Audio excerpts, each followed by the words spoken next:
Labą dieną. Pakalbėsiu tema, kurią retai kalbu, gal ir nėra ne vieno video mano sudaryto. Ar menas gali gydyti? Kaip menas veikia mūsų emocijas, psichiką ir savijautą. Menu domiuosi labai seniai. Tėvelis buvo dailininkas Molėtuose, Molėtų garbės pilietis, buvo 100 metų garbė jo paroda, kaip tik tai šiais metais. Mokėsi dailės institute. Ir sužinojęs, kad išvežė tėvelius į Sibirą, jis iš 4. kurso pabėgo, kad jo jau ieško, bendrabutį laukia. Taip ir liko nebaigęs, bet lankė plenėrus, paruošė labai daug dailininkų. Ir aš visą laiką domėjausi, lankiau dailės būrelį, labai daug piešiau, labai daug skaičiau, nes tiesiog jam ir knyginė palikdavo visas knygas apie meną ir mane labiausiai žavėjo tai impresionistai.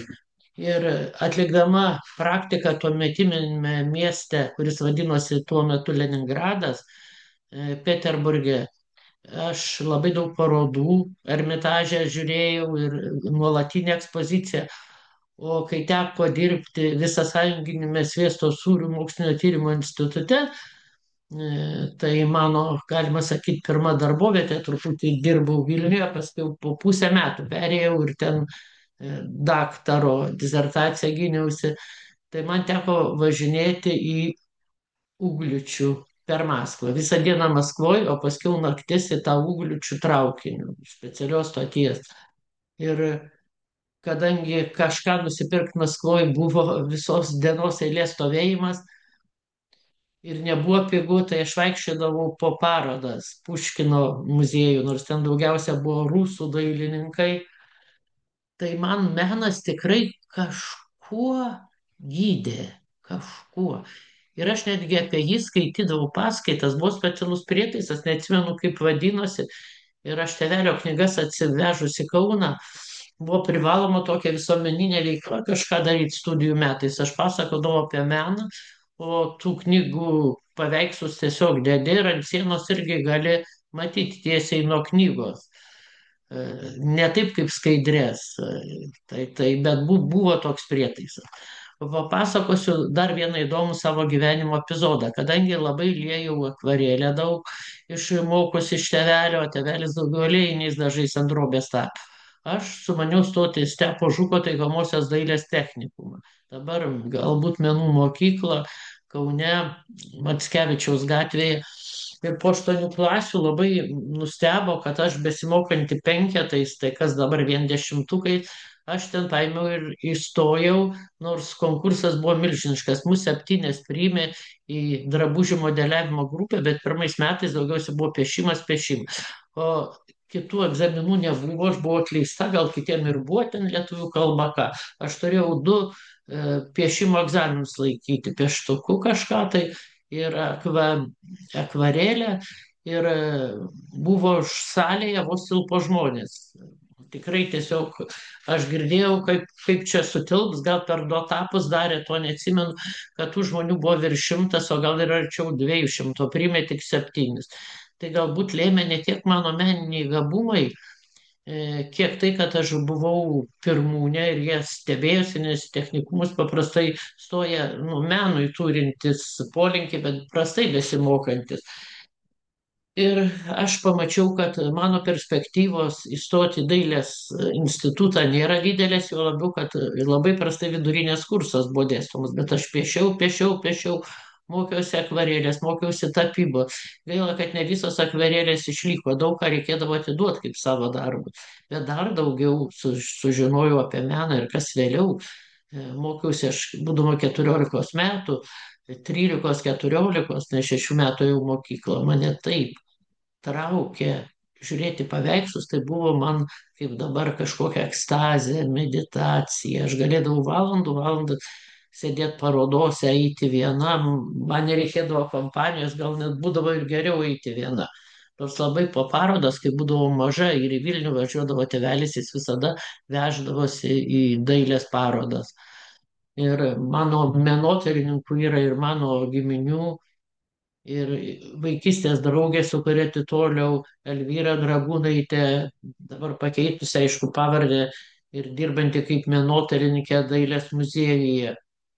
Bijau iškraipyti pavardę, todėl negaliu pasakyti, nemergautinė.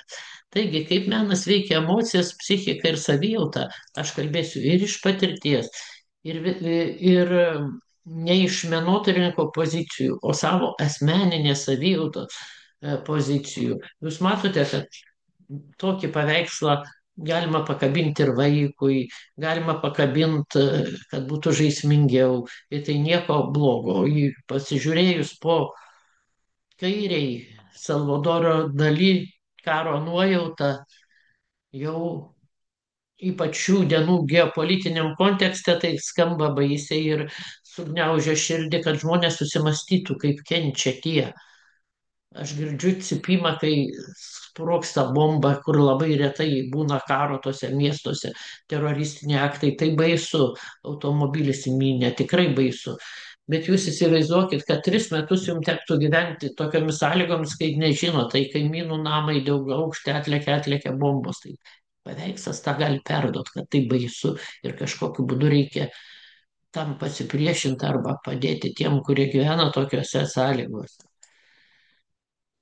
Bet mes norim sutvarkyti savo emocijas, o nesiruošti įvykiam. Tai moksliniai tyrimai jų labai daug.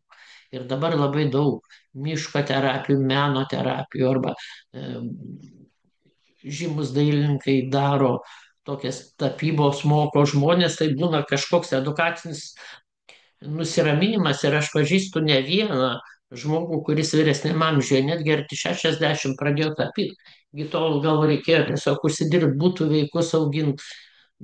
Tapyba irgi reikalauja investicinių tokių lėšų arba atitraukti tas lėšas, tai neaišku, parduosi paveikslus ar ne, tai gal ir ne investicinės lėšos. Tiesiog saviugdai ir mokytis. Ir labai daug žmonių tapo tam, kad būt tai yra jiem labai geras būdas savirealizacijai ir tai emociniai pusiausvirai, malonumo centrus, prasmės įprasminimui. Va, man irgi patinka peizažai, aš čia nežinau, ar Van Gogo čia gal ne. Autorių dabar nepasakysiu, neužsirašiau, bet pasižiūrėkit, vienus labai domins geltonos spalvos, kitus galbūt gėlynai, kurių spalvos kuo įvairiausios po kairiai, tai jūs matote, kad yra violetinė, tokia arčiau gal burokinės spalvos. Tapyba kaip meditacija. Aš tai labiausiai mėgau lėtą akvarėlį. Žinojau visas rūšis, geriausia irgi buvo atvežama tuo metu iš Leningrado ir irgi gana brangi buvo specialus akvarelinis popierius, kur žinodam, kur Kaune nusipirkti.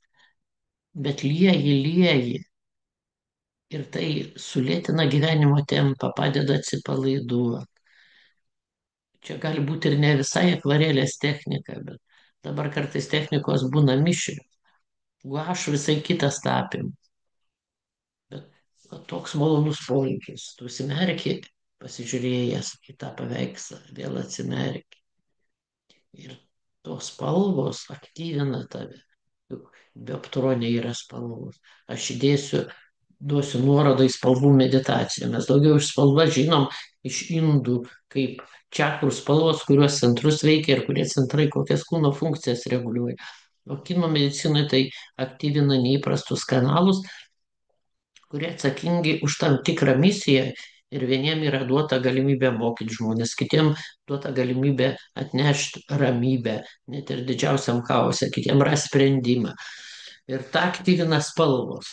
O paveikslų spalvos tai įvairovė, įvairių spalvų. Ir jeigu mums norisi vienos ar kitos spalvos, tai žiūrėkime į ją. Tai atvers mūsų pasąmonės klodus pagal kinų mediciną. Ir tos spalvos aktyvins mūsų galimybės harmonizuoti, keisti pasaulį per savo gabumus, per mūsų svarų žodį, per mūsų gebėjimus, per mūsų intuiciją. Va, akvarelės menai. Tiesiog skaidrus čia tikrai akvarelė, vandens tekėjimas, toks terapinis efektas, ramu, gera, labai ramios spalvos. Nuostabu. ryšys su žeme, ramybės šaltinis. Štai tiek daug buvo piešiama peizažų pokariu įvairiais metais, tarpukario metais.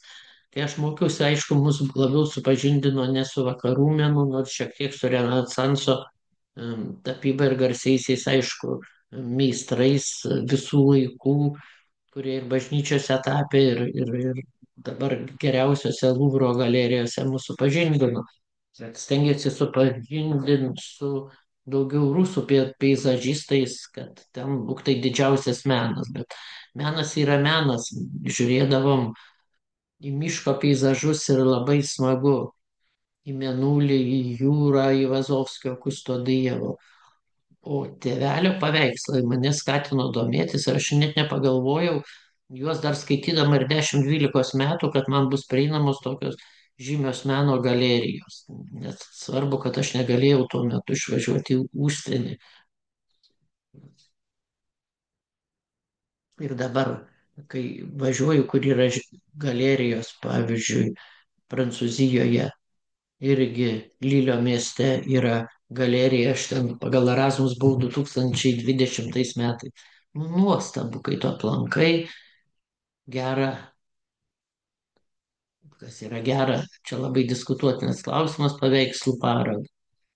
Dabar portretai yra emocijos. Portretai lavina empatiją, ko labai trūksta. Dabar daug tokių empatijos visai neturinčių žmonių, kuriuos narcizais vadiname. Ir kodėl pas juos ta juodoji skylė ir nesugebėjimas užjausti žmonės, niekas nesako. Bet tai neskaito lyga kaip šizofrenija, tai yra asmenybės sutrikimas negydoma. Ir va, matot, labai daug buvo piešiama, sakysit, tuo metu nebuvo fotografijos ir kas čia keisto, bet ir šiais laikais labai piešiami portretai, kartais per tai perdodama žmogaus siela, akių išraiška. Aš nežinau, ar labiau negu fotografijoje, ar ne, nenoriu žaisti fotografijos menų. Abstrakti tapyba skatina vaizduotę, nes nėra vienos reikšmės, matot, po kairiai pointilizmas, tai atsirado ekspresionizmo pabaigoje, iš kubistų žymiausias buvo Picasso. Ir šiaip dar yra ir surrealistiniai paveikslai. Taigi, surrealizmą matyt nenagrinėjau, už tai pakosėjau net, nes ne visada suprantu, žinau, kad gali būti žmogus parodo savo vidų, kaip vidų išreiškia, kaip nors surrealistiškai, kas pas mane viduje. O galbūt aš jau jaučiu, kad aš toj susidvejinsiu, kad kažkas asmenybėj mano negerai, mane labai žaidžia šitas pasaulis, būna jautrių žmonių, tai nereiškia, kad kažkaip psichiškai nesveikų. Ir jie galite piešti surrealistinius paveikslus, nes tai yra jų vidus. Jie viską išorinį pasaulį projektuoja į savo vidų ir per tai jį išreiškia. Senovės menas visada susijęs su šventumu. Ikonos freskos skleidė sakralinę ramybę ir labai griežtos taisyklės jų tapybui. Griežtai nežinau, buvom Graikijos vienuolynuose, pirkom va tokias sidabre įspaustas pagal sakralinio meno taisyklės ikonas, tai tikrai didelė ramybė pasikabinti prie lovos kitur tą ikoną. Čia reikia žinoti visas ikonografijos taisyklės, kad žinotum, ar teisingai, neteisingai nupiešta pagal tą ikoną. Renesansas, tai harmonija, proporcijos, grožio paieška, tiesiog vidinė tvarka. Labai daug. Kartais Renesanso moteris tokios putlesnės. Tai, nes tais laikais buvo badas ir skaitoma, kad jeigu kūnas išpuoselėtas turi pakankamai maisto, tai neturėtų būti sudžiūvęs šitai. Nėra labai putlesnės tos moteris. O impresionistai, čia aš radau internete, kad dabar jau su prancūzintos gal jų pavardės taip rašomos, jeigu ne visai taip, menotyrininkai pataisykit, nesužinovę, kaip tiksliai rašyti pavardę, tik aš žinau, kad tėvelio knygose tai buvo Monet, Renoiras. Ir tai šviesa, gamta, nuotaika, čia Monet vandens lelijų. Kaip žavu žiūrėti melsvą šviesą. Nuostabu. Van Gogas, Gogenas. Gogenas labai piešia salose ir aš parodysiu čia Van Gogo žvaigždžių naktis. Žiūrėkit, koks nuostabus paveikslas. Naktis, bet joje daug šviesulių, būdinančių mūsų sąmonę. Gogenas. O šiaip ryškios spalvos ir kas mėgsta ryškios spalvos padeda atpažinti vidinius konfliktus. Irgi veikia mūsų pasąmonė. Per pasąmonę mintis ateina ir į sąmonę. Netgi dabar šitų impresionistų paveikslų labai daug yra drabužiuose arba pas mane parodau, kad yra kas. Čia yra Vincentas Van Gogas, pats paveikslas nugaroje, nežinau ar matysite. Tai turiu kelis aerouostuose nusipirkusi Gogeno Van Gogo, kad ant krūtinės tik tai autoriaus pavardė, patys paveikslai nugaroje. Įdomu, labai įdomu. Dabar labai daug meno terapijų. Irgi gali prašyti, nes aš visos tos esmės nežinau. Aš nesu menotyrininkė. Aš žinau, kad net ir vaikai piešia ir pagal tai psichoterapeutai bando atspėti, ar pas juos yra baimė, ar kažkokie paslėpti simboliai, kokie ryšiai su tėvu, kokios ryšiai su motina, su kokia su močiute. Nu, čia gal iškraipyta būna, kur aš prisižiūriu, labai retai žiūriu kažkokius kriminalinius filmus. E, Bet aš žinau, kad psichoterapijos būdu ir ypač vaikų nepasakytos emocijos gali būti išreikštos per paveikslą.